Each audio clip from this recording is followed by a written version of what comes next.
In puts innocent people behind bars for 60 days.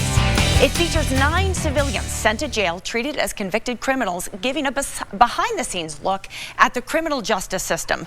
Joining us now from the series, Sheriff Jamie Noel from the Indiana State Police and Colonel Mark Adger, Chief Jailer at Fulton County Jail. Good morning, gentlemen.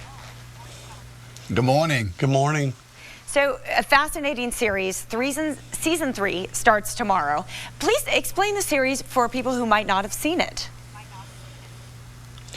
Basically, we take undercover participants that volunteer to be a resident in the jail for 60 days and to come out and give us unbiased feedback on what we're doing right and what we need to do to improve not just the facility but procedures, or what we could do to help inmates hopefully not to want to reoffend and come back to jail. And we basically picked up on that during 60 Days in Atlanta.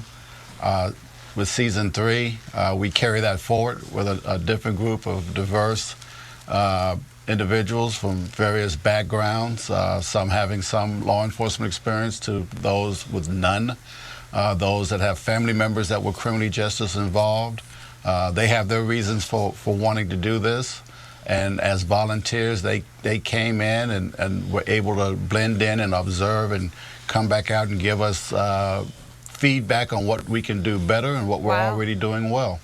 So interesting. So a diverse background of individuals coming in to be treated as convicts. Colonel Mark, you filmed a previous season of the show at the Fulton County Jail. What was it like, you think, for regular people to be treated like criminals? Well, you know, I think that's the only way that, and through the eyes of the cameras that follow their incarceration, that the general public is going to get a really good idea of what it's like to be in jail. It's hard on individuals. It definitely changed the participants to some degree, some more than others. But it's the only way to get that unbiased feedback that we need to make informed decisions about how to reform the criminal justice system. And in Fulton County, we're engaged in that with several initiatives to try to end reoffending, try to get a better result from incarceration in Fulton County, all the way from maybe pre-arrest diversion, not letting people come to jail in the first place, diverting them to other community resources, to adding resources in the form of mental health assistance. Certainly. And other community assistance. There is a lot of need there. Sheriff, you've held many positions in law enforcement. You have a degree in criminal justice. What do you feel are the major challenges facing the police in Indiana? Well, I think this project was able to shine a positive, transparent light on corrections, but then also me being sheriff, I have the patrol division of the sheriff's office, and it's no secret that there's a lot of scrutiny of law enforcement. But even the groups that are generally critical of law enforcement, I think, viewed the project and experiment that we've undertaken here is just how positive of effect that we're trying to make on things and to try to do things for the right reasons. I've been really impressed by the feedback that we've got from that, and I'm sure Colonel Adger would say the same, and what we're doing to try to improve the system and to help out. Yeah, I would agree with that totally. Gentlemen, to you both, speaking of the system, what do you feel are the major challenges facing the employees of the prisons in managing the inmates?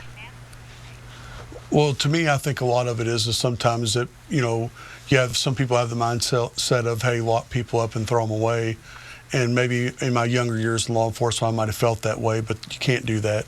If you put someone away and treat them like an animal, that's what you're going to get at the end of the day, and that's not going to work. We're going to lock people up, then we need to have the resources. We're still short-staffed, and I'm sure Fulton County would say the exact same thing. We need continued resources to expand our programming and to continue to try to help people, give them the tools while they're repaying their debt to society, to give them the tools when they get out, that hopefully we don't ever see them back in either one of our jails again. Yep. I definitely think that stress in this profession takes a toll on staff. I think the one thing that viewers would definitely get is that both the staff and the incarcerated inmates are still human beings, and that they deserve respect. Certainly. In any regards. what they have to do and the time they have to serve. Colonel, Sheriff, thank you so much for your unique perspective. 60 Days In premieres tomorrow night, 9 p.m. on A&E. For more information, visit their website. Premier TV is a proud sponsor of The Morning Blend.